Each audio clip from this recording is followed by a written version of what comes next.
الرجيم بسم الله الرحمن الرحيم الحمد لله رب العالمين والصلاة والسلام على أشرف الأنبياء والمرسلين نبينا محمد وعلى آله وصحبه أجمعين. Assalamu alaikum wa rahmatullahi wa barakatuh, dear brothers and sisters, both in the splendid audience before us and anyone watching at home on the recording. It's my pleasure again to introduce this Islam21c big discussion panel, and my pleasure to likewise introduce our esteemed guests for this evening's discussion. As you know, the title of today's discussion is Radicalization Real? Many have suggested from outside the Muslim community that the biggest challenge that we face as a generation is so-called radicalization. So to discuss this panel in a bit more detail, we have our guests. On the far right of the stage we have Asim Qureshi, who is the research director of CAGE and author of the book Rules of the Game. To his right we have Dr. Rizwaan Sabir, who is a lecturer specialising in counter-terrorism at Liverpool John Moores University.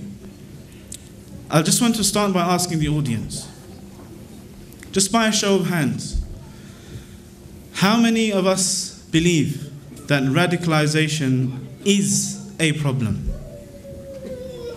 Just by a show of hands. High up so I can see. Jazakumullah khairah.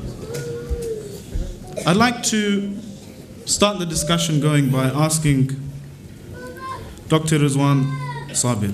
He doesn't agree. What is extremism?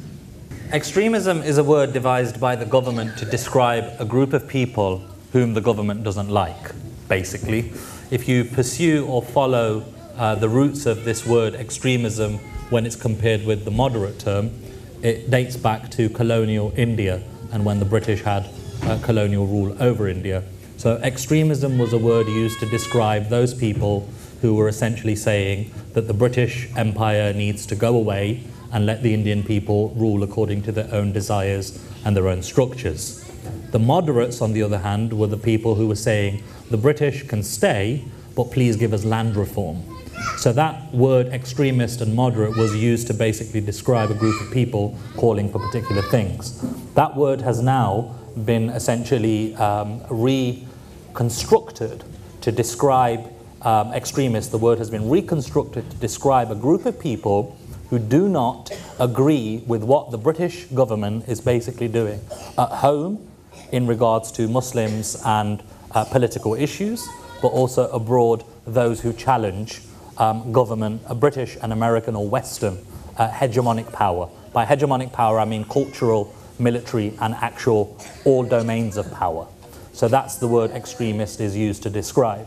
Extremist is also used to describe terrorists and people involved in political violence. But now it's been extended to describe people who are non-violent, people who share ideas and viewpoints that are disliked by the government.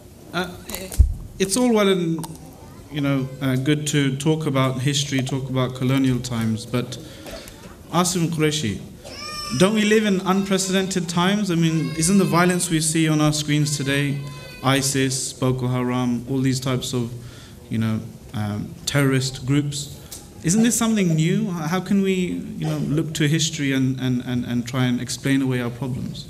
Well, I think, sorry, Assalamu alaikum wa rahmatullah, bismillah ar-Rahman ar-Rahim, alhamdulillahi rabbil alamin, wassalatu wassalam, ala rasulillah. I think to answer your question, you first have to understand the problem that you're dealing with. And this issue is one of violence, right? That's the issue that we have here. There are people who perpetrate acts of violence for whatever reason. Now, is that something new? Is that something different? And actually, what you have to do when you're assessing any problem is to actually first understand what the extent of that problem is. And the reality is, in terms of, should we say, the problem of violence here in the UK or even within Europe, the problem is minuscule. compared to, say, for example, other forms of violence. So if you look at Europol's statistics, they look at every single act of political violence within the European mainland every single year. And nearly on a yearly basis, the number of incidents that are perpetrated by Muslims, or those who largely subscribe to some form of Muslim faith, don't go above 4%. The last year was 1.37%. And so, you know, what are we talking about here when we say that there is a problem that we have to deal with, or that this is some kind of anomaly? Because even if you actually compare it to the Irish Troubles, at the height of the Irish Troubles, we were talking about hundreds of people being killed across you know, a similar period of time on the English mainland. But we don't see that same thing happen. Nobody's fired mortar rockets from Vauxhall Bridge into MI5's building, for example. So the number of incidents are very, very few. So when you talk about problem, we have to first understand, you know, empirically, is there a problem and is it anomalous? And I would argue that it actually, in relation to political violence, it's not an anomaly. But can't it be argued, for example, by the security services that had they not been doing so much monitoring and surveillance, then there would be indeed so many more terrorist attacks committed by what they call, you know, Islamic extremists. I mean, just last year, in the last year alone, they said that they foiled 7 terror plots. What do you say to that? Well, we know very little about those terror plots to begin with. They're not giving us any information. And we've seen plenty of examples in the past where they call something a terror plot, and yet there was no plot involved at all. And I think actually maybe Rizwaan can probably speak to this better than I can, you know, from a number of different perspectives. Yeah, I'm sure if there are actually any people that are not from London in this audience will know the famous Manchester United plot that never existed, right? So what the police found was a poster in which Old Trafford existed and a pair of tickets to a football match, and then the police leaked information to the press, and this was turned out to be a claimed plot in which Old Trafford was going to be blown up, or the Ricin plot, when it turned out actually the Ministry of Defence experts had discovered that there was actually no ricin in Wood Green in North London. But that had been sat upon, and Colin Powell and the British government had gone to the United Nations Security Council and basically said that ricin has been detected in London. So when we talk about plots, one, we need to be extremely careful. Secondly, a lot of this plot claim is coming from the intelligence and security services. And anybody who's had any involvement or has any knowledge of the intelligence and security services will know that they have no public accountability in terms of directly. Right? So all the accountability that does allegedly exist goes through the Intelligence and Security Committee, or it goes through politicians. So to verify when the government or security sources or services say that we have 7 plots that are coming out is basically, it's not verifiable. You can't test that. So as a researcher, as an academic, it becomes extremely difficult for me to swallow what the government is telling me based on pure faith, because that's what the government and the security services are relying on, okay? That's the first thing that you have to remember. The second thing, when you say the intelligence, would the security or would the number of attacks been a lot higher, the key point to remember is that intelligence, cameras, interception of communications, or having this piece of technology or that piece of kit, these are dealing with the symptoms of political violence, not the causes. So you can have cameras absolutely everywhere, and France, which is a very well surveilled or has an infrastructure of surveillance that's very advanced, did not stop the Paris attackers. 7/7, Mohammed Sadiq Khan came onto the radar of MI5 in 2003-04 when the crevice plotters were being investigated. But the security services could not stop it. So when we deal with methods, there is of course going to be individuals that are going to get through and be successful at committing an act of violence. So what we ultimately have to do is deal with the issues, and cameras and interceptions do not deal with the issues. So the causes, you're saying we have to look at the causes of terrorism. I mean, there's many people in here, probably all of us live in the UK. None of us wants to be, you know, attacked, la qadr Allah, harmed or you know, killed even in some kind of terrorist attack. So we have to stop them before they happen. And the government is telling us that a way to stop them is to, look at the causes for terrorism, causes for violence, because you want to stop it, right? And the government is also telling us that the cause of terrorism is people becoming extreme, people becoming radicalized. You might have a normal, person, a normal child, but they grow up in a climate where people are filling their heads, as we're told, with extremist rhetoric, and these extremist beliefs eventually turn towards violence, correct? Well, it's not really correct, because there's no empirical evidence to suggest that there's a causation. Causally, if you believe a certain thing, that you will end up with violence. So if you look at, for example, David Cameron's latest counter-extremism strategy, he goes on ad nauseum about something that they term Islamist extremism.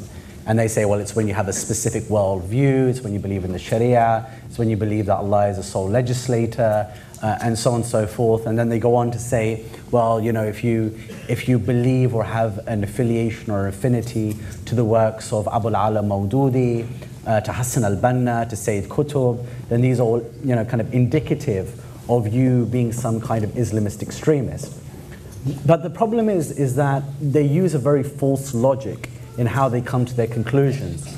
So one very good example of this is the bookseller of Birmingham case, the Ahmed Faraz trial, where the government argued in his case, because he sold copies of Sayyid Qutb's Milestones or some of Abdullah Azam's works, which are very kind of famous modern classic books, that these led to the radicalization of people, and therefore he should be convicted of dissemination of terrorism publications. This is what he was convicted of in the end.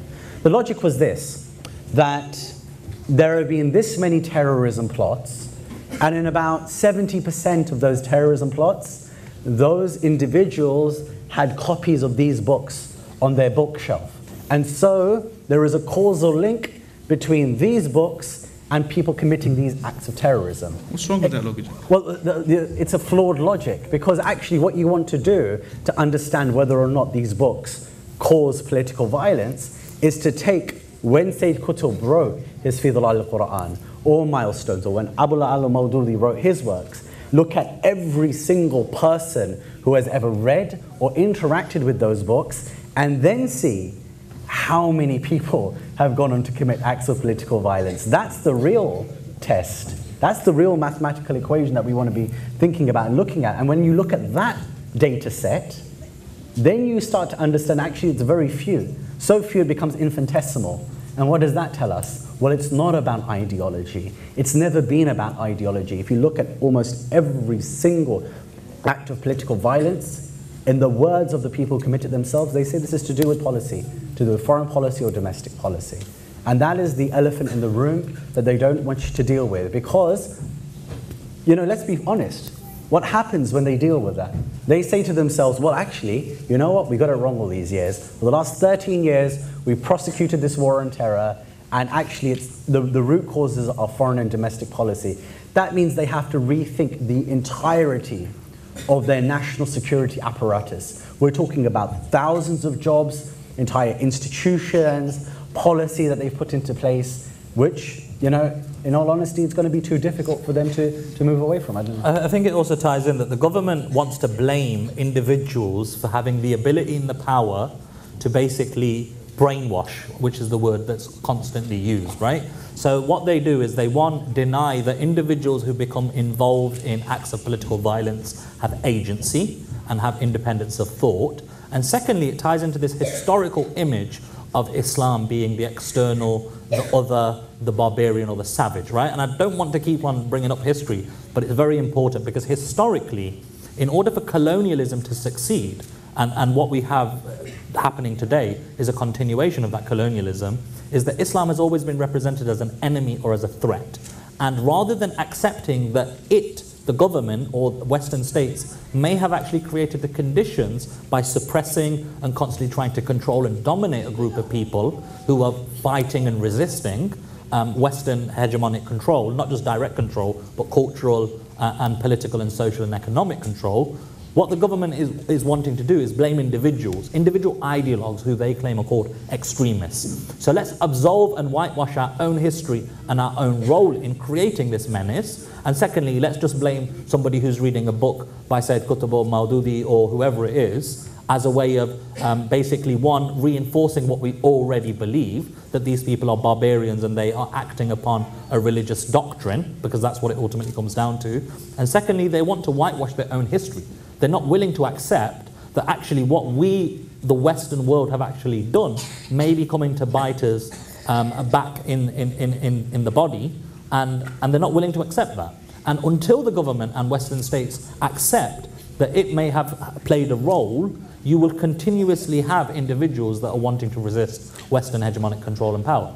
So just as though they're washing their hands of responsibility, what if someone would argue, you guys, we all are doing the same, you know, because whatever the number of terrorist incidents committed by Muslims, 1%, 2%, I forgot the statistic, how can you get away from the fact that these people, they shout Allahu Akbar when they're killing innocent people? They use... Yes, because ideology legitimizes political action. So every action needs something to give it legitimacy.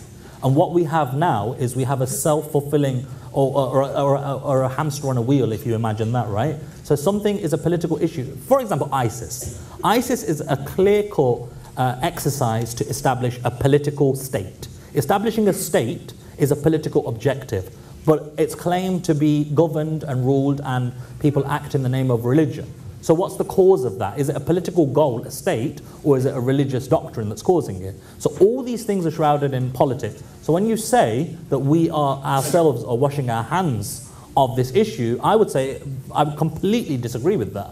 Because we are not washing our hands. We are saying, let's call a spade a spade. This is a political issue. We need a political solution to it. We need to talk to these armed groups. And in fact, there's many people that say we need to encourage conversation and discussion and negotiations with groups in order to find a political settlement. Because if you go back into history and you have a look at any organization that's used armed violence or armed action, you will quickly find out that the only way that you can find a settlement is to talk to them. You cannot fight your way to a peaceful settlement.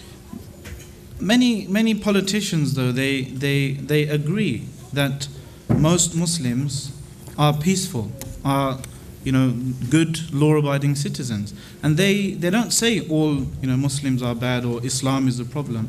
They say a tiny minority have perverted Islam, and they say they have, because of their perverted ideology which politicizes Islam, as you mentioned, it's about politics. They put politics into Islam, and that's the problem. So many people who just hold normal conservative Islamic views, let us go to our masjids, our madrasas, let us raise our children as Muslims, they don't have a problem with that, do they? You see, I think what we do is we end up infantilizing our own communities in many ways. So for example, we treat children or our young people as if they're complete idiots, because let's be honest, the thing that radicalizes people most, even though I dislike using that term, is watching the news. Watching what's going on in Palestine, what's going on in Iraq, in Chechnya, in Somalia, wherever it is in the world, okay? That is the thing. They look at that and they wonder to themselves, what the hell is going on here? And how do we bring about solutions to it? You see, this is the problem that, actually at the end of it, it's just a very human thing. Trying to help them is a very normal thing. Now, we would say there is a way about doing that, which doesn't necessarily involve fighting, and that's our scholars to give advice to our children. But the problem is that there is a climate of fear that stops our scholarship from saying what they need to say. And this is the greatest threat, actually, that this entire securitized environment stops us from dealing with the real issues, stops us talking about Palestine, because the mosque committee turns around and say, brother, this is too political. We can't talk about these things because the government is going to start scrutinizing us and it's going to start making our life difficult for us. So the very thing that you're supposed to be talking about, you're not talking about because you're scared. And so when the child goes to the mosque, or the young man goes to the mosque and he wants to learn about what does my religion teach me about these conflicts. How do I understand the fiqh of jihad, which we've got 1400 years of jurisprudential books writing about and talking about. How do I understand this stuff? The one place that's not talking about it is the mosque. I mean, does that even make any sense? The one place you want to go to for advice, for pastoral care, is the one place that's failing you systematically. And so this is where we get left with. And you know why? You know why the mosques are afraid? Why? Because it's not a minority that's being targeted by this policy, right? There is armed groups always work in this way. You always have a very small minority who engage in armed action or violence, but the armed group survives by a popular level of support. And if you trace this back in history, all insurgent or terrorist groups have this level of support. So when the government says that we are at war here with a tiny fraction of extremists, what they mean by that is that we are targeting the community through our surveillance infrastructure, our stop and search on the roadside and at airports, because they view the population to be an insurgent supporter, a support base that offers, sometimes tacitly or unconsciously, ideological support. So for example, when groups like Al-Qaeda or ISIS or whoever it is may turn around and say, we oppose Western imperialism, we oppose the West's invasion of Muslim countries and the occupation of Muslim lands, etc., etc., there are millions of Muslims across the world who also say the same things. So what this wider group becomes is somebody who becomes very important for the actual insurgent group to survive, to gain its ideological support, to gain its grievances, to gain legitimacy. Because though the methods may be wrong, what the armed group stands for is seen as legitimate, right? That's the first thing that I would say. The second thing is what drives people to go to Syria. I think the hypocrisy of Western governance. So with one way we are talking about the despicableness of the violence perpetrated by particular individuals or particular groups in the Middle East, but then with the same breath we are inviting General Sisi from Egypt, who has no respect for the rule of law, who subjects individuals to the death penalty without any due process, and we sell arms to Saudi Arabia, and the examples of this government and military hypocrisy are endless. So we have this level of hypocrisy that people are not stupid. You can't dupe everybody all the time, and people see that. The other reason is why people believe that violence is the only way forward, and I think this is a very important point, is that they are born in an extremely violent time. You switch on the news and it's all violent, symbolically violent. If they're not personally being attacked, structurally, by the levels of discrimination they face, by the levels of difficulties they face, whether it's in employment or whether it's about going through their daily lives without being stopped and searched because they're black or minority ethnic, or whether it's being arrested and detained for being in possession of documents or being subjected to the Channel Intervention Mentoring Program. All this constitutes state coercion. That constitutes force. And when all they have been subjected to, whether it's symbolically through images or actual direct action, they become the subject of force, and they therefore become violent themselves, because that's all they know. So in a way, when we say, oh, terrorism is connected to Islam, actually, terrorism, I would argue, or armed action, is a failure of our political and social system to accommodate the desire for political change within the Muslim diaspora and the community as a whole. So you and the government and the security service, they agree on certain points, therefore. You mentioned a small minority of Muslims, carry out violence against civilians, for example. And the vast majority of Muslims, they don't participate in that violence, but they harbor some kind of No, I'm saying sympathy. The government views the issue like that. Mm-hmm. I'm not saying that being against the Iraq war or being against the bombing of Syria, for example, is what I perceive, that's what the government perceives it as. I'm giving you the government line.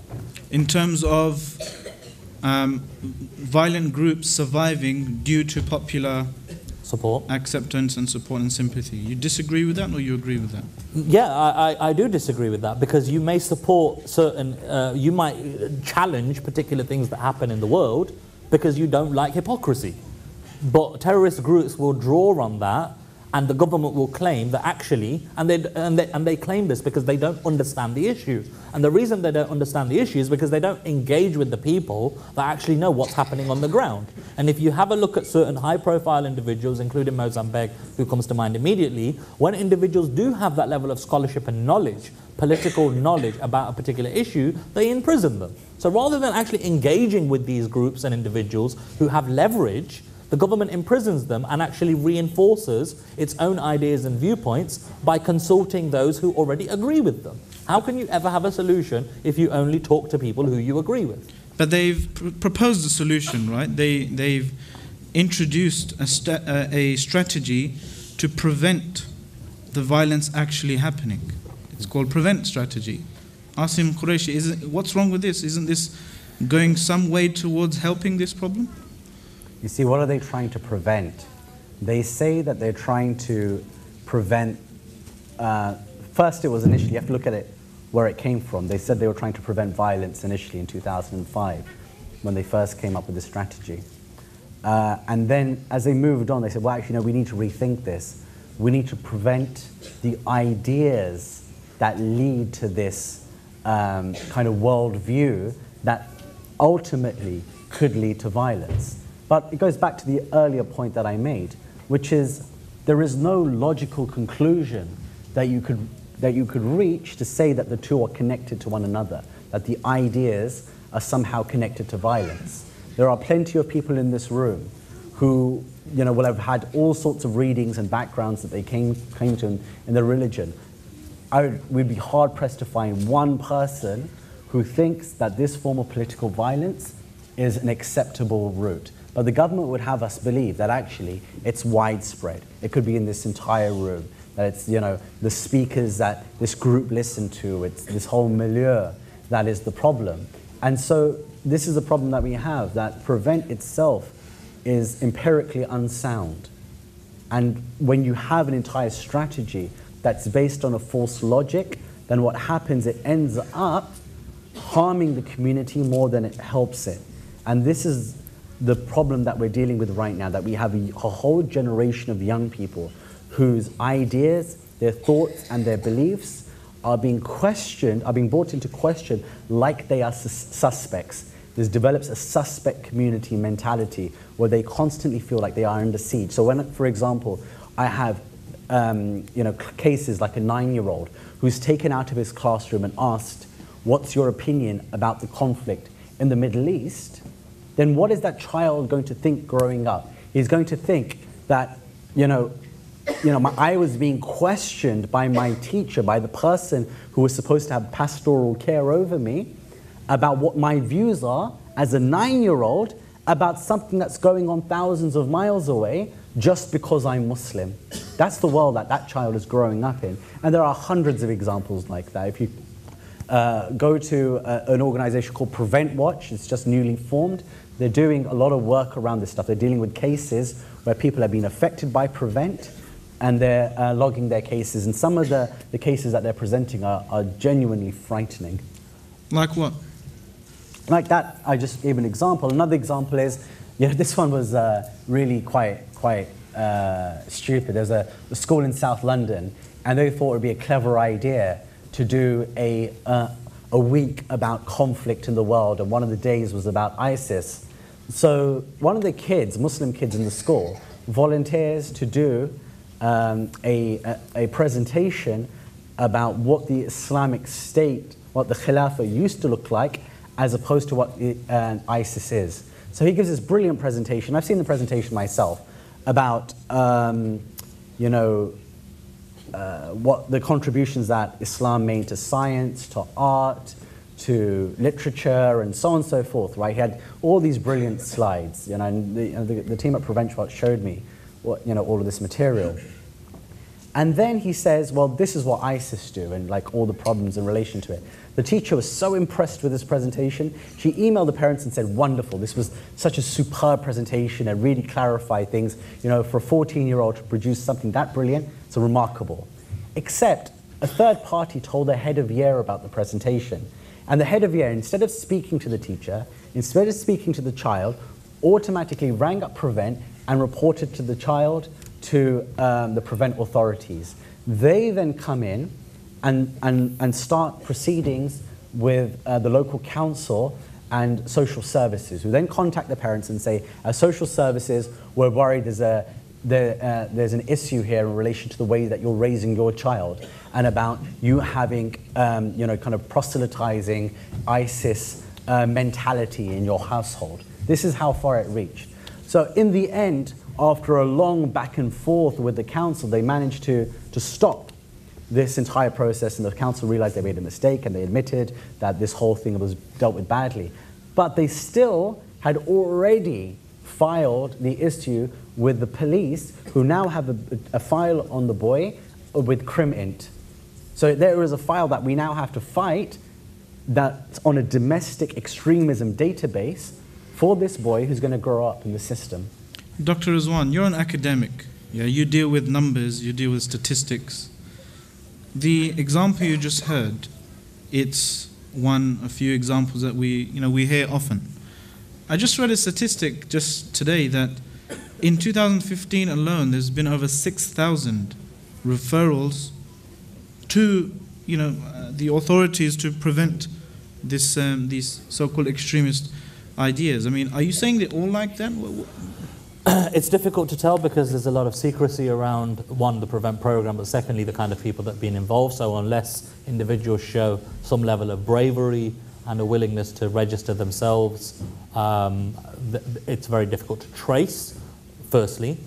Secondly, what happens is the number of referrals will, of course, increase the more you criminalize particular issues or ideas. So if the concept of, or the word, the anglicized pronunciation, caliphate, it's constantly being disseminated on Sky News or on BBC or whatever, and young people are reflecting that level of public discourse or public discussion in classrooms or whatever, the problem is that that term has been constructed as being suspect. So if anybody hears that word, then the onus is on them to report that. There is also now, because of the PREVENT program's legal placement into the Counter-Terrorism and Security Act 2015, it's now law to refer. You have to, it's a legal duty. And if you don't, you can be held in contempt of court.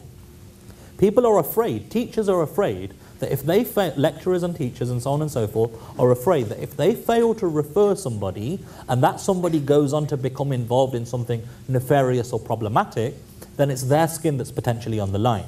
So what we have here is a two-way partnership between students and staff in which fear is being disseminated. Fear of not referring and reporting and therefore falling victim yourself to the judicial process, and fear amongst the students or the constituents within a school or a hospital or a university.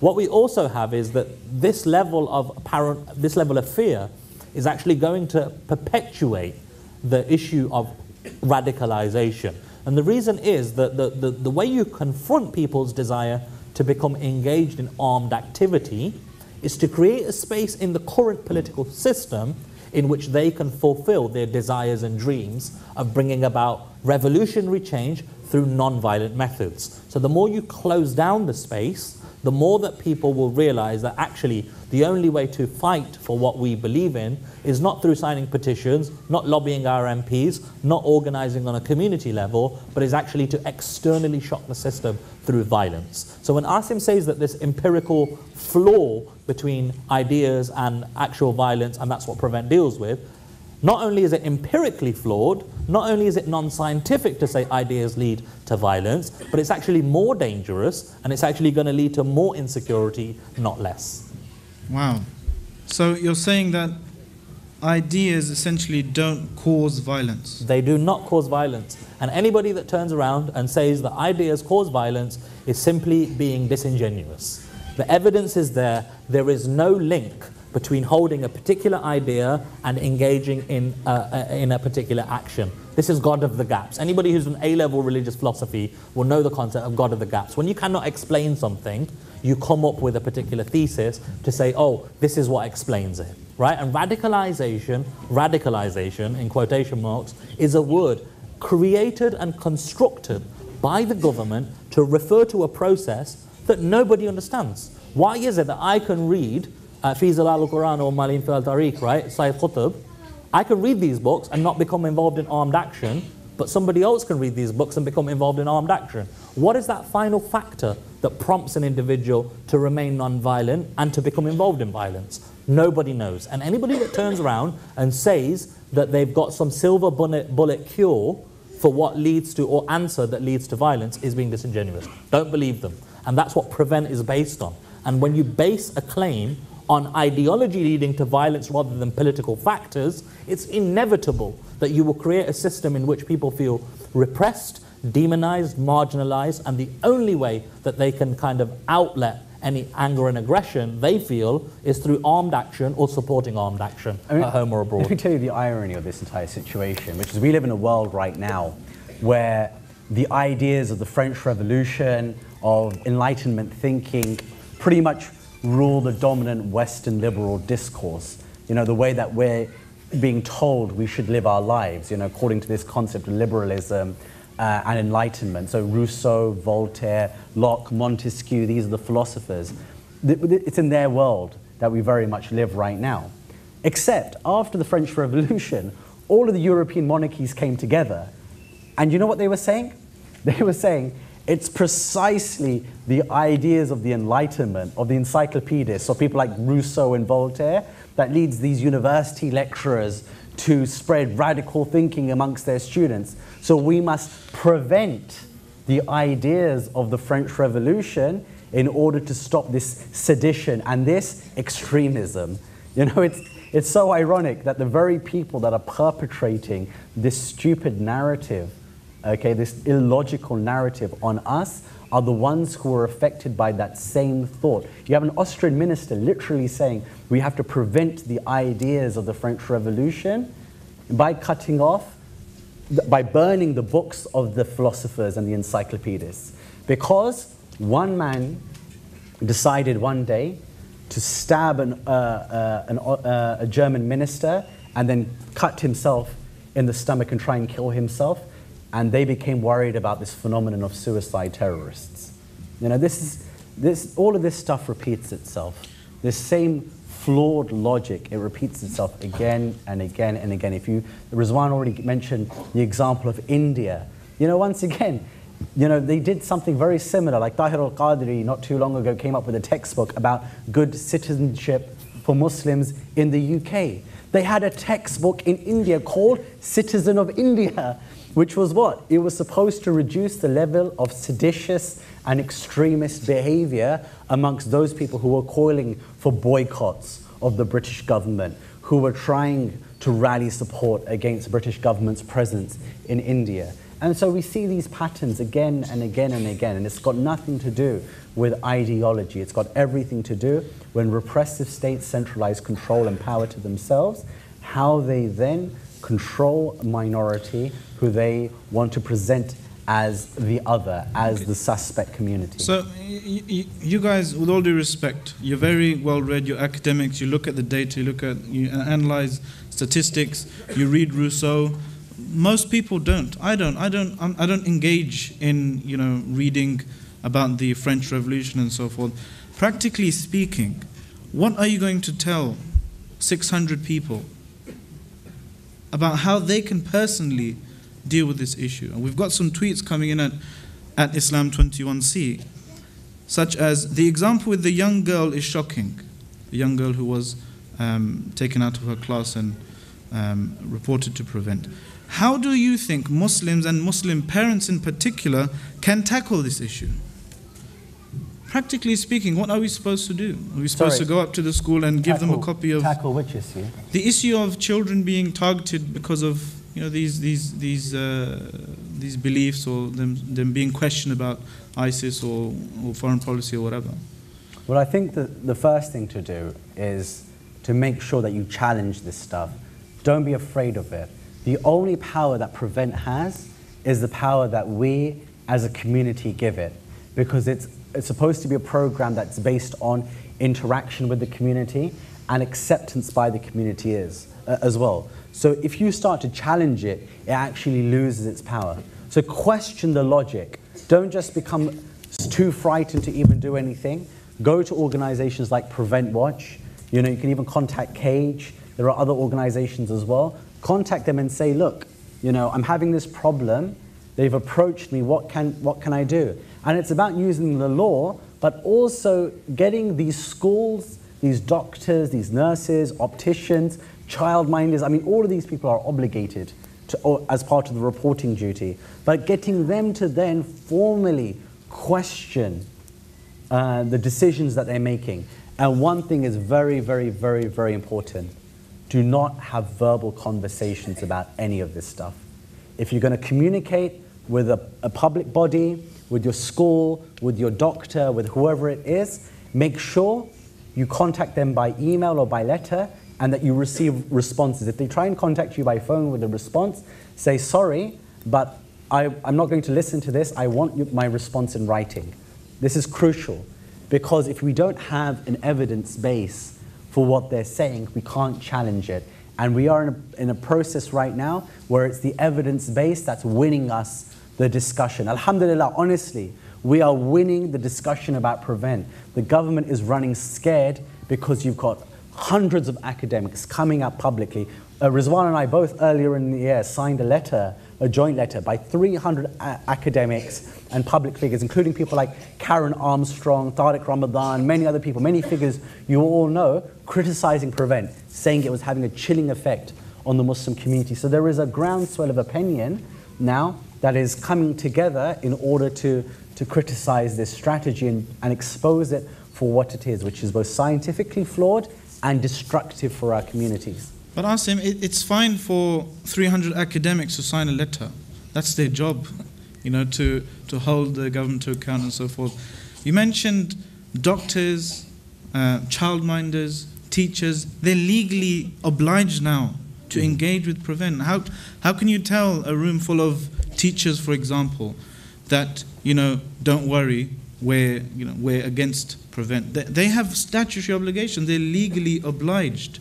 If a teacher comes to you now and says, what do you expect me to do personally as a teacher? There are layers of action, right? So the first thing is that it is a statutory duty now. You are obliged to report on, say, for example, the guidance says if a child is looking depressed, then you should report that child because they could be susceptible to radicalization. So the first thing is you have to use your common sense. And remember the science that you were taught over the pseudoscience that they want you to now kind of implement. So always go back to your science. So your science teaches you if somebody's depressed, this is either a physiological or a psychological issue. And go down the route of making sure that any referral or any treatment goes in that direction. You know, rather than assuming first and foremost that this is a protection issue, that there is an issue of radicalization here. But, you know, on a higher level than that, alhamdulillah, we're also in a situation where the trade unions, for example, the teaching unions, have taken a very strong stance against prevent. They're coming out and saying, we're not going to implement this stuff. We refuse.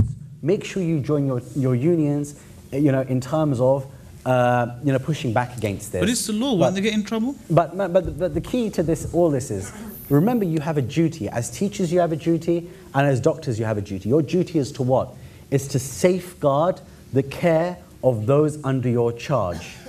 If your patient or your student is too scared to come to you to talk about the issues that they have in their lives because they're worried they're going to report on you, you have failed in your duty. So put it back on the administration in the school or the healthcare trust to say that, sorry, but we can't implement this stuff because we're going to be failing in our duty to our client, to our student, to our patient, to fulfill their needs as people who have a responsibility to those under our care.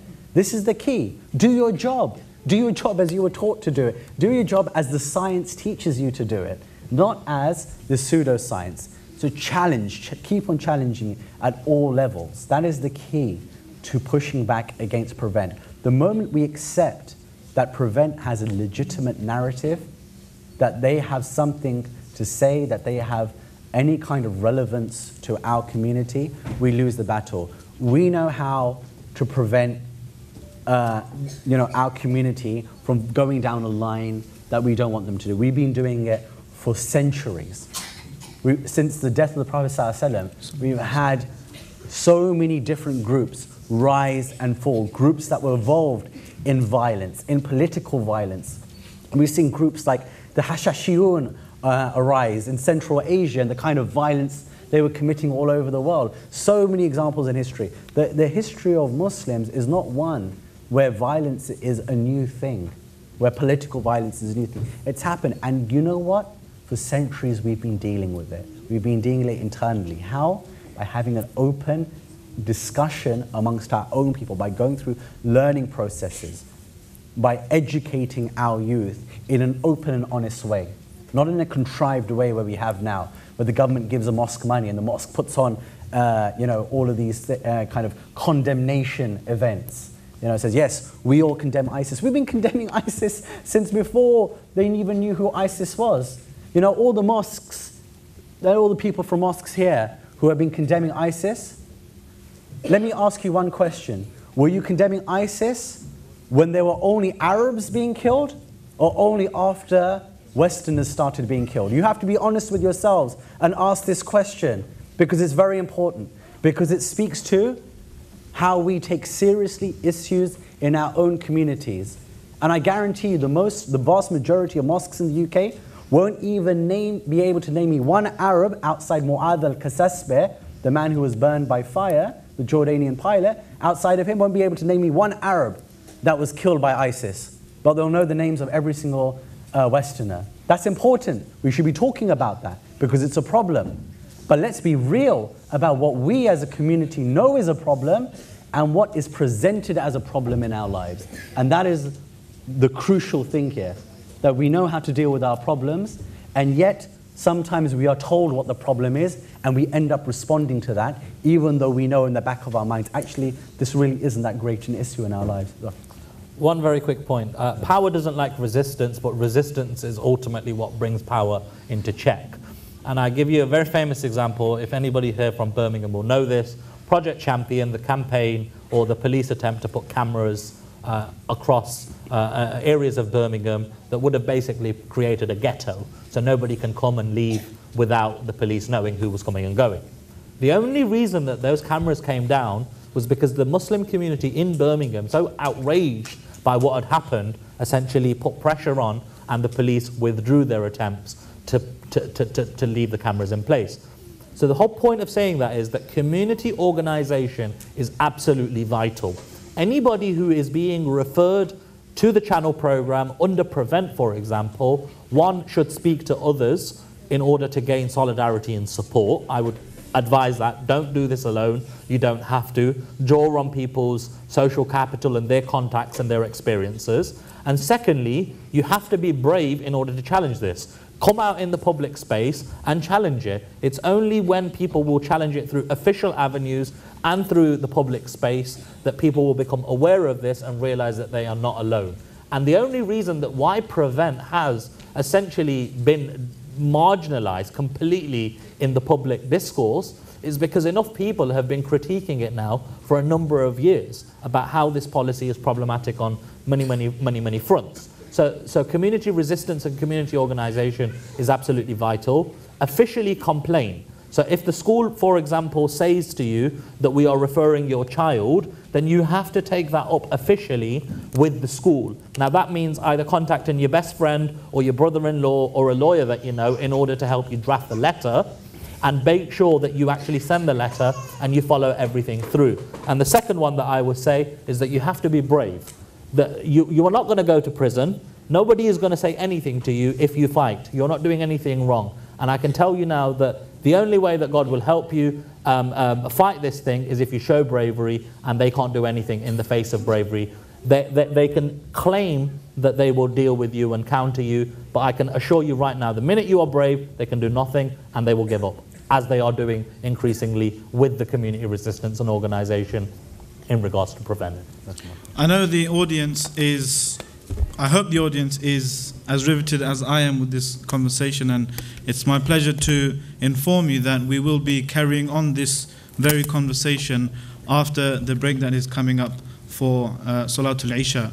And because this is such an important issue, we have a dedicated Q&A session after Isha with our esteemed panelists and a special guest, an extreme special guest.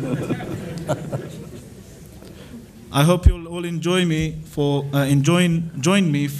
thanking our panelists so far and hasten back for the conclusion, the long-awaited Q&A session for this panel. And the next voice you'll hear is the voice of our host, Waqas. Jazakumullahu khaira wa sallallahu wa sallam wa baraka ala nabiyyina Muhammadin wa ala alihi wa sahbihi ajma'in. Bismillah walhamdulillah wa salatu wa salamu ala rasulillah wa ala alihi wa sahbihi wa man wala.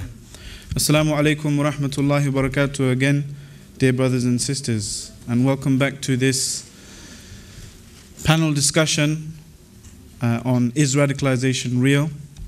And in particular, this is your chance to get involved in the discussion. I noticed many brothers having conversations about the panel outside, and many were coming up to me and saying, you know what, you should cover this, or I have an issue with this, or I have a really burning question, and so on and so forth. And then when I said that's a good point, you should raise it in the Q&A, they said no, I can't raise this. This climate of fear, dear brothers and sisters, is something we have to get over. Many of us, we feel that if we just put our heads down and just get on with things, we'll be left alone. And that might be the case.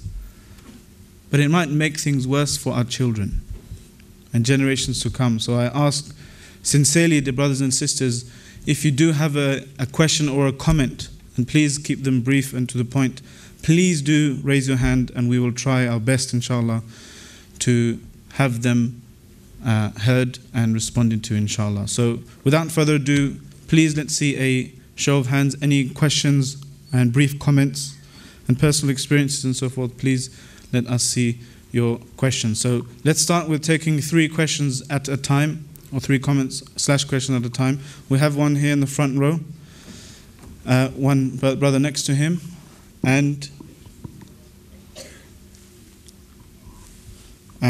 one person over there. So yes, so just let's stay with the front row first.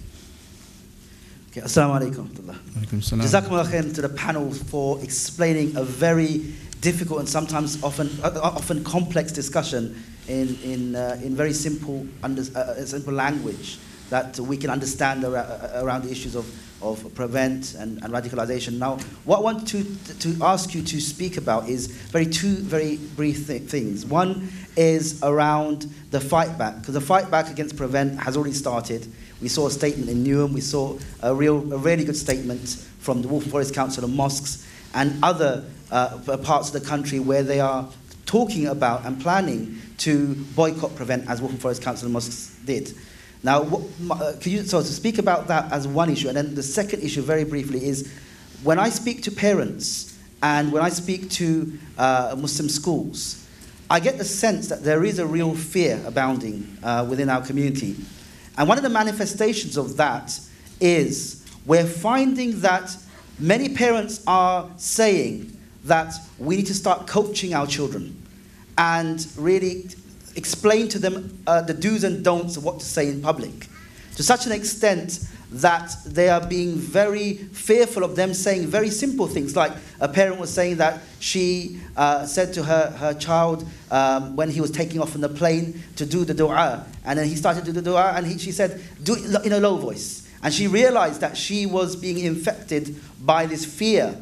So could you just say a few words about that mentality and how we must check ourselves to ensure that we don't start to coach our children to hide their Islam? Jazakallah khair. Sheikh Haytham? The third question, you said you will take 3 people. Oh yes, sorry. I think that was quite a long one, so can we address that one? And I had a few points because it's quite... Bismillah ar-Rahman ar-Rahim. Can I suggest something that maybe the sisters feel, may Allah reward them, feel embarrassed to ask loudly, and this is a good behavior of a sister, mashallah. May Allah reward them. So they might write the questions in paper. People are tweeting at Islam21c, okay. Inshallah, or if they would like, they can get a friend to tweet for them. Yeah, just because we did not see comments from them. May Allah reward them. Okay. In fact, when I was listening to the previous episode or discussion, I wanted to highlight your point, the point that Brother Yusuf mentioned, which is fear. Brothers and sisters, fear is the worst enemy of the human being.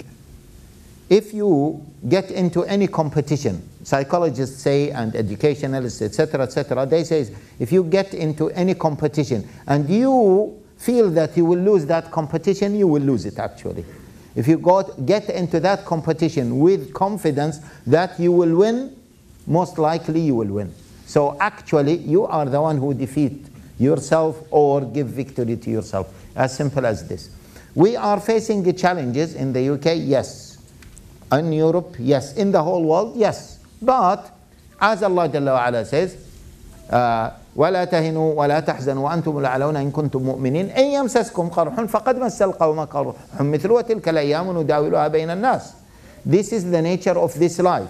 One time you are victorious, one time you will be defeated, and this is a challenge. And in the other ayah, Allah Jalla wa Ala says, have you ever thought that you will get into Jannah? وَلَمَّا يَعْلَمِ اللَّهُ الَّذِينَ جَاهَدُوا مِنكُمْ وَيَعْلَمَ الصَّابِرِينَ. And Allah Jalla wa Ala did not see those who are remain patient on their haqq and on Islam. So please, please, my dear brothers and sisters, there is it's true, some challenges, but don't be afraid. This is the practical message, and this is the first step. Don't be afraid, because if you become afraid, wallahi, we will lose any challenge.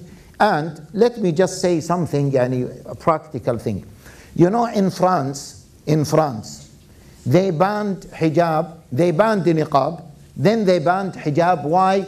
Because they have seen that the Muslims there, they gave up the niqab. So the Muslims themselves lowered the bar. When they saw that Muslims lowered the bar, they said, okay, let us lower it more. And then they banned hijab, and Muslims did not make a big fuss out of it. But if they come to us, and why are they reluctant to do this in Britain? Because alhamdulillah, so many sisters are wearing niqab. So before they talk about hijab, they say, well, wait a minute, we need to talk about niqab first. Let us attack niqab first. Once we ban niqab, then we can move to the next step. And this is what is happening. So the key message is we should not be afraid at all. And if you look at the Quran and Sunnah, you will notice that, subhanallah, the Prophet ﷺ always used to send this message all the time to the Sahaba. Don't be afraid, just stand up. In fact, he never, look at this, the Prophet ﷺ never sympathized with the Sahaba when they come to him and they tell him that, look, we are tortured, we are miskeen, etc. Never accepted this. The Prophet ﷺ, his message was, no, stand up. Your face should be high, you should be up, because you are believing in Allah Jalla wa Ala. And those calamities, they are just minor things that happen to any ummah. Yeah. Jazakallah khair, Sheikh. Just to get the discussion flowing, can we have the other two questions from the front row, please? And may I ask, please keep the comments and questions brief, and likewise from answers from the panel, so we can get as many as possible. Assalamu alaikum. That was a very intellectually stimulating discussion. Thank you for the advice. I have a practical question.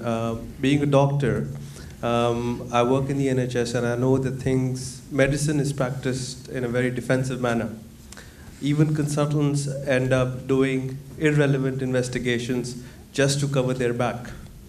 If I ever work in A&E, if I see a child, I am very defensive myself in referring them to the social services if I'm not sure about a burnt hand. With this new aspect of reporting things related to prevent, I think practically speaking, there is going to be a lot of over-reporting because people are going to be defensive. So what strategies could we adopt to filter these so that they don't sort of go, because from experience I can tell you that there is going to be a lot of paperwork generated, and I think we need to come up with a strategy so that we can filter these at a lower level. Thank you. And the second question from the brother? Can we have the mic turned up, please? Conspiracy. Jazakumullah khair. clearly we can see the government agenda, and over the past few years that there's been this tabooing of certain elements of Islamic sort of sections. So for example, those who call for the Khilafah, those who call for Sharia, those who call for X, Y, and Z things, these people have been labeled as extremists, not just by the mainstream media, the pinnacle of which is the BBC and so on, but also amongst the Muslims is slowly, they've been themselves brainwashed into believing this notion that those who call for Sharia, those who call for Khilafah and so on, these people are somehow radicals, these people are somehow extreme. So what I put to the panel is, first of all, as individual representatives of organizations, how are you addressing this issue? Because this is almost like a chipping away of our religion, bit by bit, until we have nothing. So this is the first thing. Second thing is, what can we as individuals do to alter this notion, inshallah. Jazakallah khair. Jazakallah khair.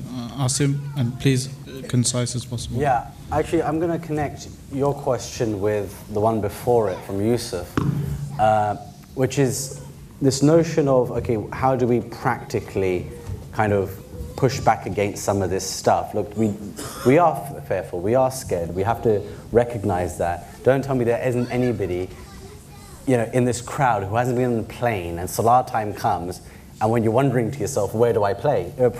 There's no prayer room at your gate, and the Salah time comes in. You're wondering to yourself, should I pray in front of all of these non-Muslims who are about to get on the plane with me because of what? The fear around who Muslims are, and so on and so forth. These are natural parts of our behavior, but they shouldn't. Sorry? Is it? For a lot of people, Sheikh, you have to understand that the way people think. For some people. Yeah, for some otherwise, people. I enjoy doing it. We have to recognize that, though, Sheikh. I know, mashallah, you're very brave. You're a lion debater. Persuade anybody. I disagree. But we have to accept what the reality is first. But then what we have to say is that actually this is a fear that's inside our mind.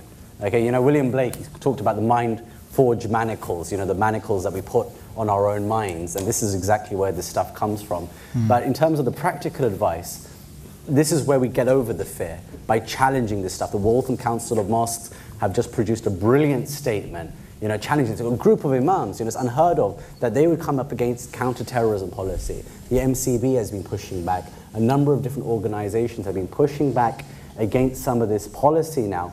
And what I would suggest is actually, from a practical perspective, each profession has to band together with their own profession to challenge the people who are in charge and who are in power to say, give us an evidence base for this. So in your case, with doctors, get a group of doctors together, go to the GMC, go to your overarching institutions and say, okay, now you prove to us what the evidence base is, that this prevent stuff actually works, and we'll implement it. But we're not going to harm our patients and allow for mistrust with our patients, without that evidence base. And the reality is that they don't have that evidence base at all. So this is really crucial, which finally goes to your question about what do you keep on giving away, right?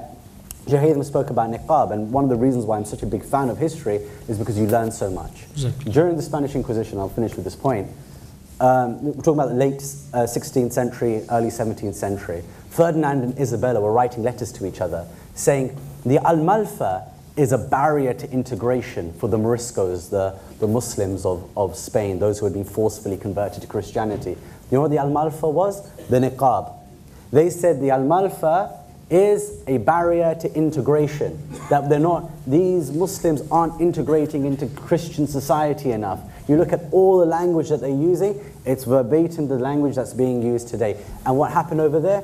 They took their religion from them bit by bit by bit, because they said that ultimately, even though they changed their religion, their cultural dress was still too much like the Eastern dress they used to wear. And so you have to complete the process of assimilation for that cultural change to take place. So this notion that history does repeat itself again and again. Jazakallah khair. Any more questions? Can we take another round? Yes, brother in the third row, please. And again, I'd like to remind the panelists and the audience members to keep it as concise as possible to get as many people as possible. My question is in essence in relation to the government counter-extremism strategy, which is just a recent paper that's been out in October 2015. Now, they define extremism, which is very woolly.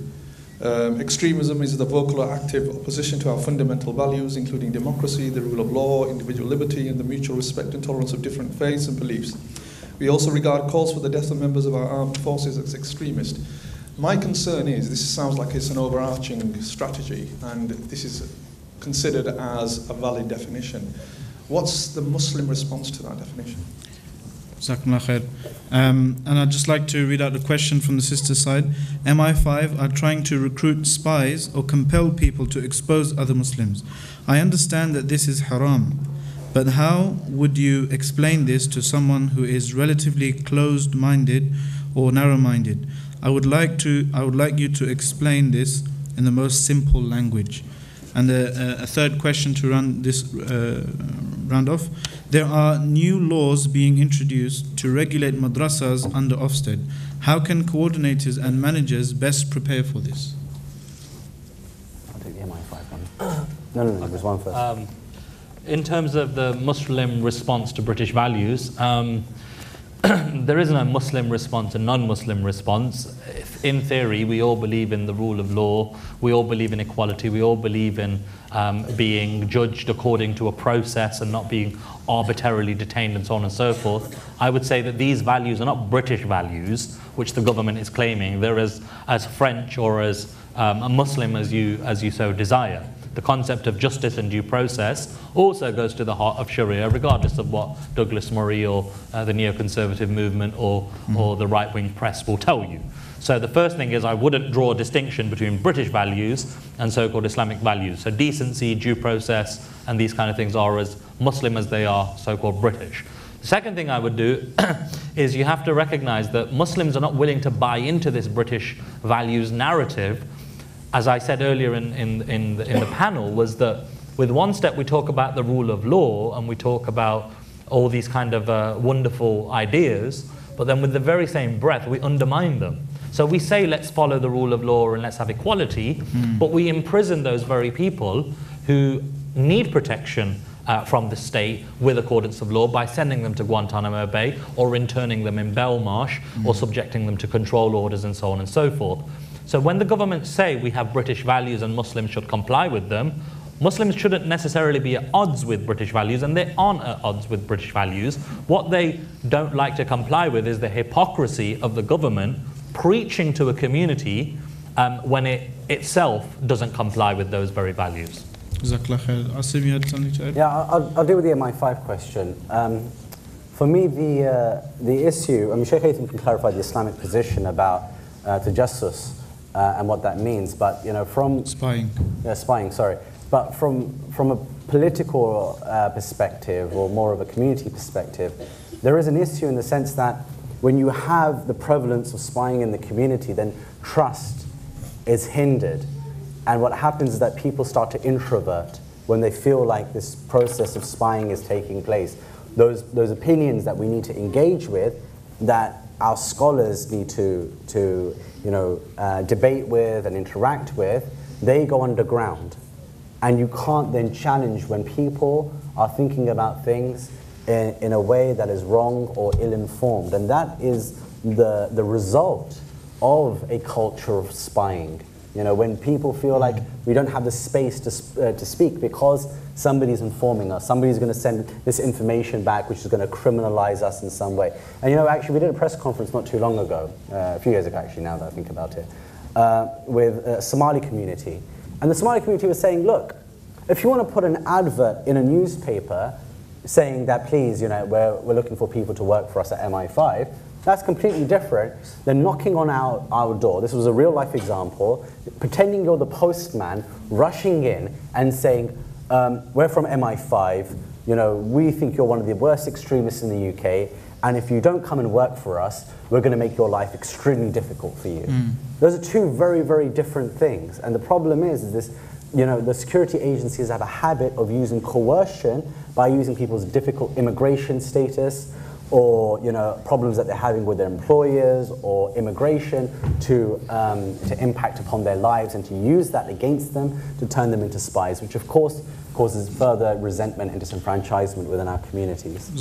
Just to add another question that came in via Twitter, Sheikh Haytham, it's a fact that people like ISIS, people who are trying to recruit young, impressionable Muslims that have a particular mindset or grievances and so forth, they are preying on our youngsters, and we don't want to give the impression that it's just some academic discussion, but our children at home, how do we protect them from being groomed, from being lured into this particular type of organization or and so forth? Bismillah ar-Rahman ar-Rahim. I think this is a very important question. This is a very practical question. We need to look at it from two angles. The angle of the government and what should have done in order to maybe stop this grooming or recruiting people by ISIS. But the other angle, which is our responsibility as individuals, as parents, as imams, etc. Well, there are a number of things that need to be watched.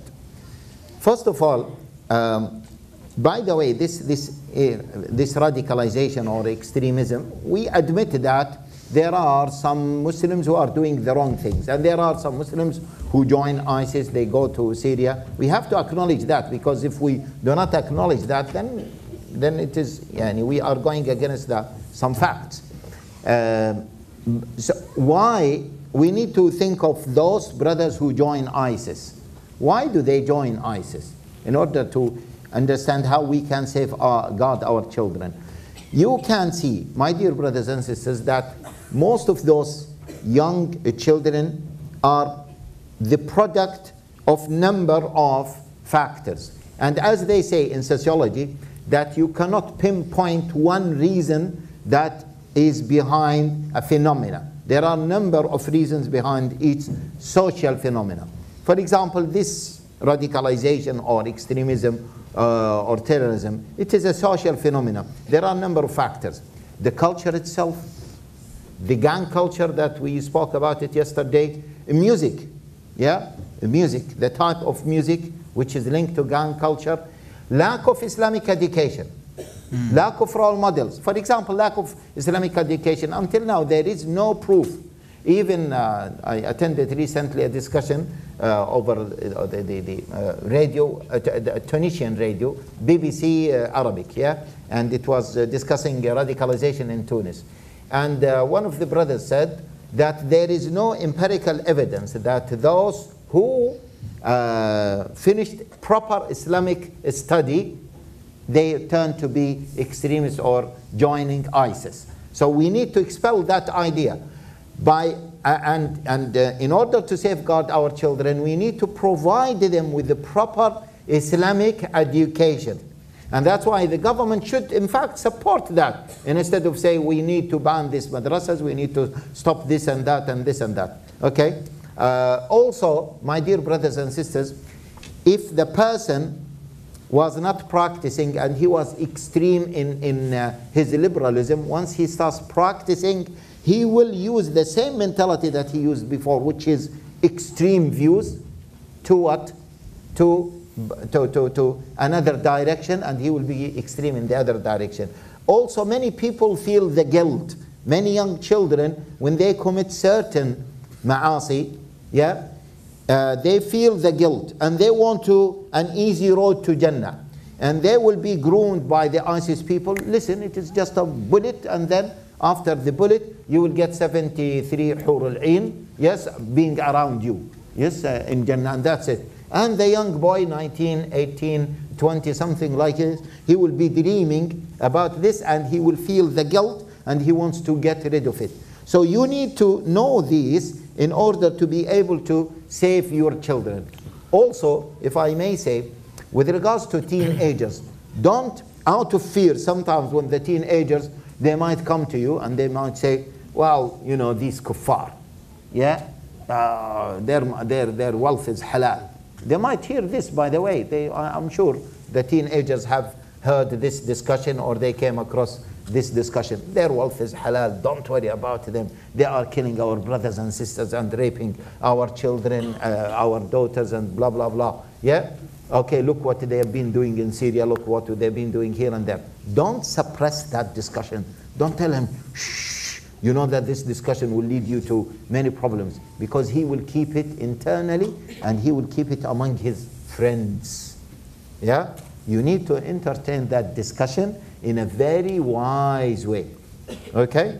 This is very important. Also, always give your children some challenges in their life. Let them aspire for something big. Believe me, many of the younger brothers who go there, they don't have a vision in their life. They don't have something big to aspire. They don't know that they can contribute to their Jannah, to their Akhirah, yes, in doing something useful other than going for, as they call, for jihad, and then you will be killed and you will be shaheed, and then you will get the 70 plus hur al-ain. What about the online aspect of it? How do parents deal with it? With regards to the online aspect, see, we have to, whether for ISIS grooming or even for sexual exploitation, which we will be speaking about tomorrow, if we need to be careful and we need to monitor our children and how they use their electronic devices.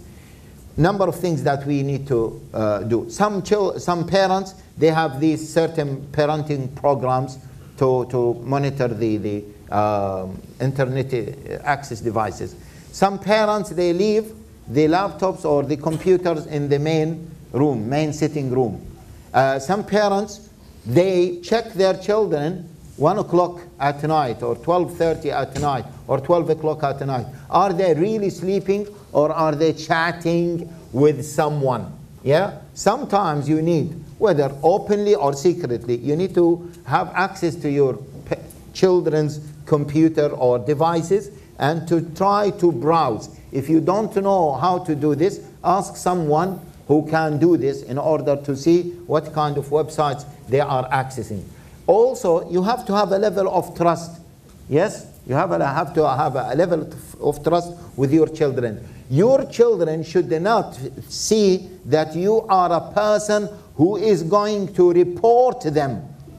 Yeah? Because we have seen that some parents have reported their children. If your children do not have the confidence that you can discuss the issue with them or you can protect them, but you are a person who will report them, they will hide these things from you. Yeah. Sheikh, how can you establish trust though with the child if you're spying on them, someone may ask? Yeah, this is what I'm saying. They need to make sure that, you mean spying by looking through their browser history and so forth? Yes, that's a good question. They need to understand that we are doing this as parents for their own benefit. But can I just interject? I think that's a very wise thing to say, but I think, I'm not a parent, I'm not even married in fact, but what I do know is that if you want to challenge something, you need to base it on knowledge. So as a parent, my mum could scream all day to me saying, beta, don't do X, Y, and Z. And I'm not going to listen to her if she bases it on emotion or whatever. Yeah. So if you want to inform your children or challenge them or allow an open platform in your house to air particular views, I'm sorry to say this, but parents have to do the hard thing, what I do every day, and that's to struggle to study and seek knowledge. Yeah. You need to learn about all these particular issues, so when your son or daughter, however old they are, do come home and profess a particular idea or opinion, you can say, but hang on a second, have you considered this? And just that one challenge by you as a parent, hypothetically speaking, will set them ablaze inside, and they'll think, hang on a second, I haven't actually considered that. That's how you have a rational debate. Excellent. So by using spying, of course do a bit of spying, just don't let them know you're doing it, right? That's good parenting. We all, I'm guessing that all good parents will do that, right? Maybe Asim can tell me. Yeah. But I don't think, monitoring and spying and all the rest of it is one thing. I think challenging is a thing that I would encourage as a non-parent. An honest debate.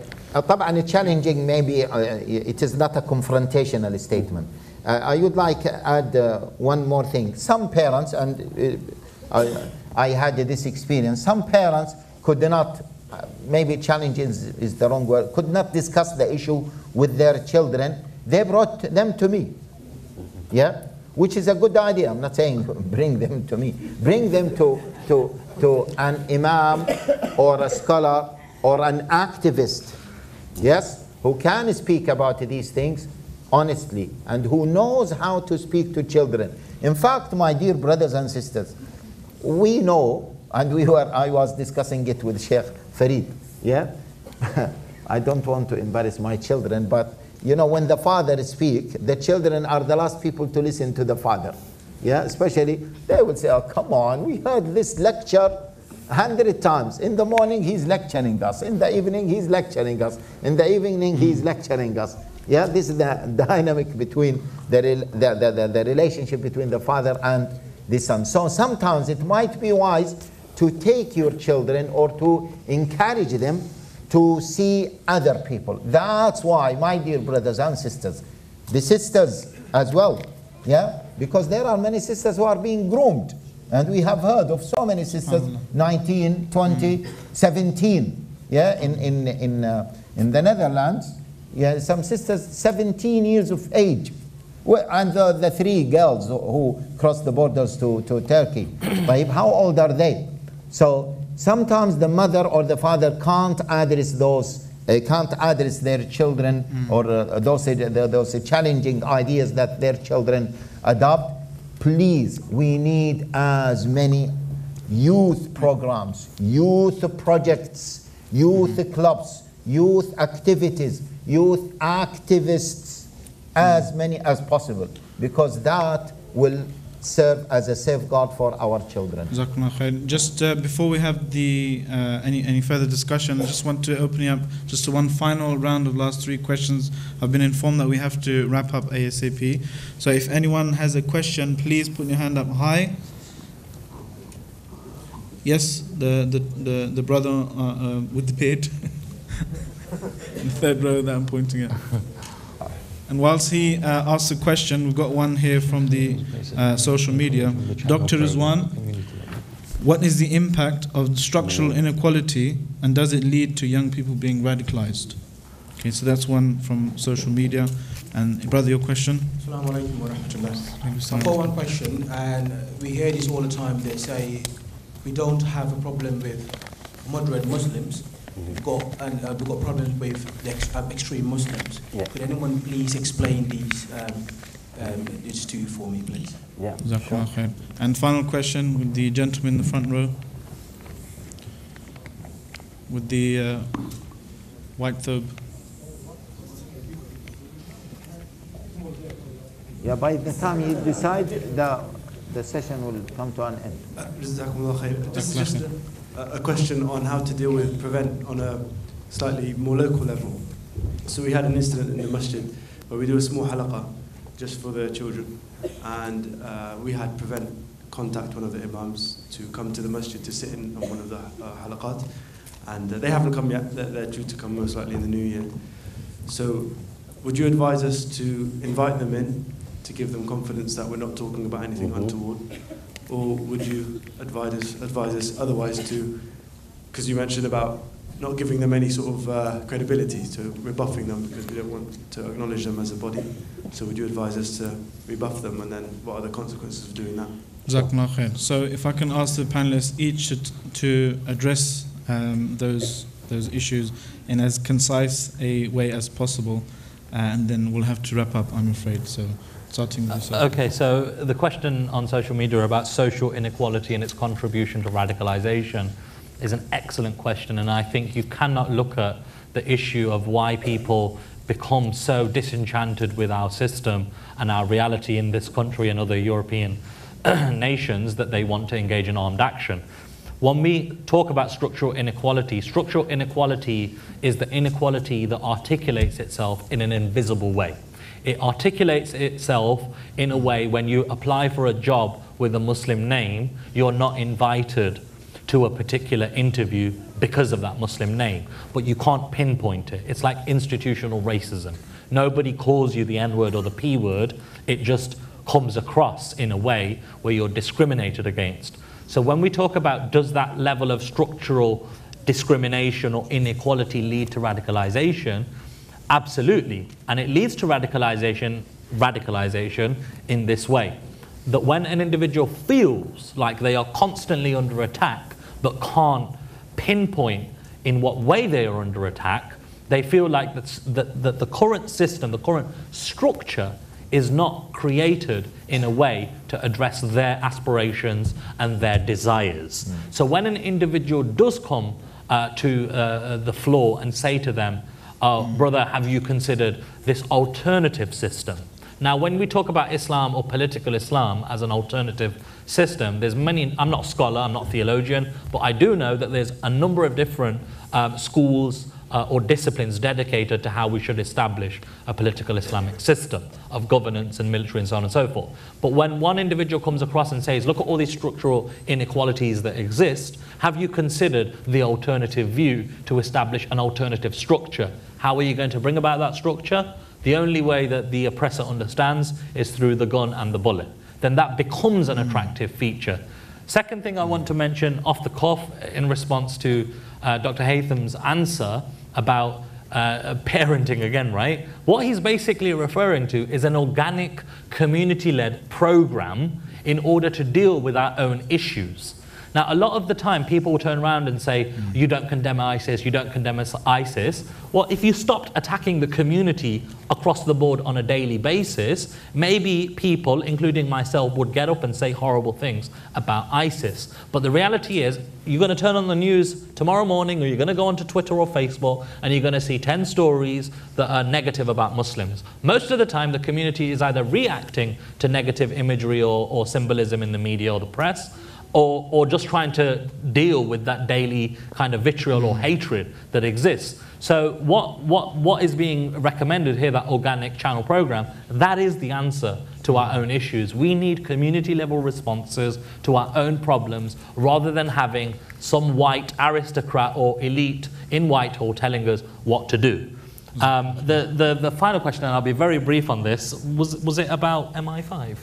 No. It was about prevent. Yeah. Okay. Shall we invite them? Or? Do not invite MI5 or the police in. Do not engage with MI5. If MI5 contact you or want to speak to you, you tell a lawyer, or you ask somebody, can you put me in touch with a lawyer? Look, this whole concept about that's constantly been coming up in this Q&A session is, remember one thing, the oppressed have to consent to their oppression. Yes. No system of power can operate without the consent of the dominated. If I want to control you, I have to get your consent to some extent. So if you invite MI5 in or the counter-terrorism unit officers in, you are consenting to your own subjugation and your own domination. Does that include prevent? Not consent to inviting them in, sorry? Does that include prevent? Because the question was about prevent. When it comes down to prevent officers, do not talk to prevent officers either. They are a part of the coercive arm of the state. They are there to try and persuade you that the policy is not bad, that the policy is not about information and surveillance. It is ultimately about surveillance. And it is about surveillance on this simple basis. If you do not know where the problem is or what the problem is, you can't target the policy. So you need information to tell you which mosque to target or which gym to target or which community centre to target. That is surveillance. Surveillance is not James Bond or listening devices or your phone being monitored. Surveillance is a conversation that you have with a prevent officer.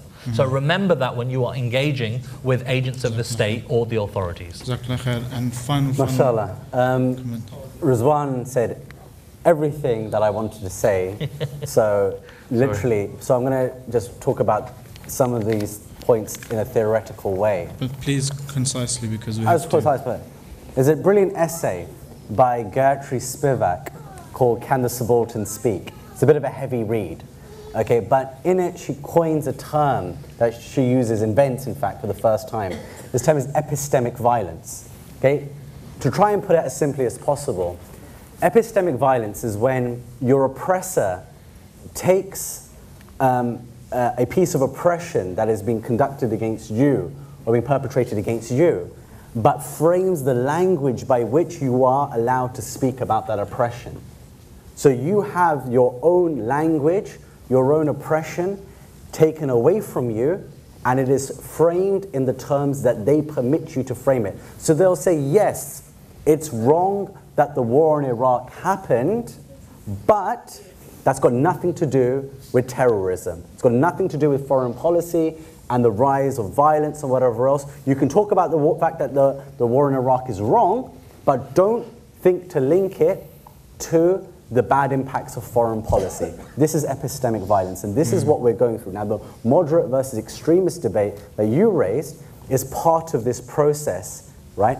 Which is the fact that you can talk about religion, you can talk about yourself, you can talk about identity, but don't take it too far. Don't take it to an extent which actually raises real issues. So when you've got people like Rizwaan Sabir coming on Channel 4 News debating with one of the most senior Tory MPs, Nadeem Zahawi, and Zahawi says it's exactly Muslim belief in things like the way they distribute their inheritance that ultimately leads to them committing acts of terrorism on the streets of London. That's them owning the narrative about who we are and how we describe ourselves. This violence that is being perpetrated against us is a violence of our mind, okay? And we have to understand the way this violence is taking place, because if we don't, then what we do is we fall into the rabbit hole every single time. And so it's important that we understand the way that language is framed and how we are subjects of that language rather than owning the language. Which is why you will never, inshallah, hear me use the word Islamist. It's a pejorative, don't do it. Jazakallah khair. And finally, Sheikh Haytham. Yeah, Bismillah ar-Rahman ar-Rahim. I'll just quote 2 ayat. First of all, Allah Jalla wa Ala says in the Quran, وَيَمْكُرُونَ وَيَمْكُرُ اللَّهُ Wallahu khairul makirin. They plot, yes, and we plot, and who is the best to plot is Allah Jalla wa Ala. This is one ayah, and the other ayah, Allah Jalla wa Ala says, وَإِن تَصْبِرُوا وَتَتَّقُوا La ya Shaykh, Allah yahdikum. Okay, yesterday I spoke about the importance of the Quran. وَإِن تَصْبِرُوا وَتَتَّقُوا لَا يَضُرُّكُمْ كَيْدُهُمْ شَيْئًا. If you have patience, and if you have taqwa of Allah Jalla wa Ala, which means you remain firm on your religion, yes, whatever they plot against you will not harm you at all. Yeah? That's it. Jazakallah khair. Jazakumullah khair, Sheikh. And Jazakumullah khair to our panel from, I hope, all of the audience. Thank you very much for your questions and your comments, and apologies to anyone whose comments we could not get. As I mentioned in the last 2 panels, this is in fact the beginning of this discussion, and we're going to continue this conversation on Islam21c.com. So I ask you all to visit the website to check out the content there and sign up to our mailing list. You can also get in touch at Islam21c on Twitter and inquiries at Islam21c.com. And the next voice you'll be hearing is our Sheikh Fareed. And I'd like to say on behalf of the audience and myself, a big Jazakumullahu khaira to the panel, and may Allah subhanahu wa ta'ala accept it from them. Wa sallallahu wa sallam wa barak ala nabiyyina Muhammadin wa ala alihi wa sahbihi ajma'in.